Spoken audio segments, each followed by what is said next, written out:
এই দুশ্চিন্তা, পেরেশানি, মারাত্মক পেরেশানি থেকে মুক্তি পাওয়ার জন্য বিষ্ণু ইসলাম দুটো দোয়া পড়তেন। কয়টা? অনেকগুলো পড়তেন। স্পেশাল দুটো দোয়া আজকে আপনাদের শিখায়া যাব, শুনবেন। বিষ্ণু ইসলাম যখন খুব বিপদে পড়তেন, দুশ্চিন্তা ওনাকে ঘিরে ধরতো, উনি পড়তেন ইয়া হাইয়ু ইয়া কাইয়ুম বিরহমাতিকা আস্তাগীথ, ইয়া হাইয়ু ইয়া কাইয়ুম বিরহমাতিকা আস্তাগীথ, ইয়া হাইয়ু ইয়া কাইয়ুম, হে শাশ্বত অবিনশ্বর, হে চিরঞ্জীব, বিরহমাতিকা আস্তাগীথ, তোমার রহমতের উসিলায় তোমার কাছে ফরিয়াদ করি। এটা পড়তেন।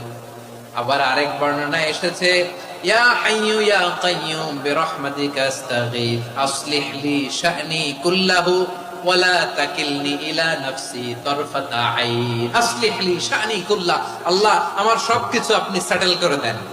আমাদের সব ঝামেলা সেটেল করে দিতে পারে কে? আমরা তো সেটেলমেন্টের জন্য ওএসপি সাহেবের কাছে যাই, ডিসি সাহেবের কাছে যাই, অমুক ভাইয়ের কাছে যাই, তমুক ভাইয়ের কাছে যাই। এই দোয়া পড়লে আরশের উপর থেকে আপনার ম্যাটার সেটেল করে দিবে কে? তাহলে পড়বেন ইয়া হাইয়ু, হে চিরঞ্জীব। হাইয়ু মানে চিরঞ্জীব, যিনি চিরকাল বেঁচে থাকবেন, মরবেন না। আল্লাহ মরবেন? তার কোন লয় আছে? ক্ষয় আছে?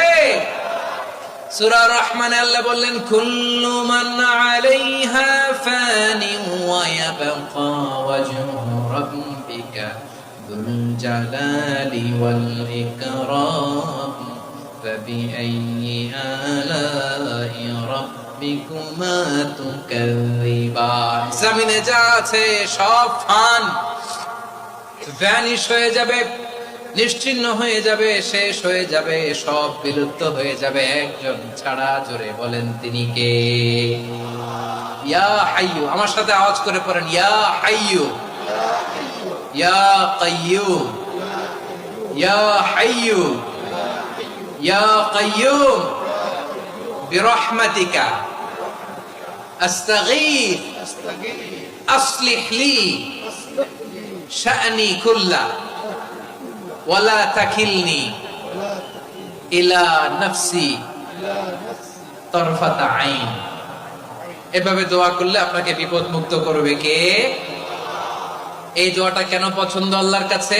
কারণ এখানে আল্লাহর দুইটা সুন্দর নাম আছে, গুণবাচক নাম, আল হাই, আল কাইয়ুম। এই দুটো নাম আছে এখানে।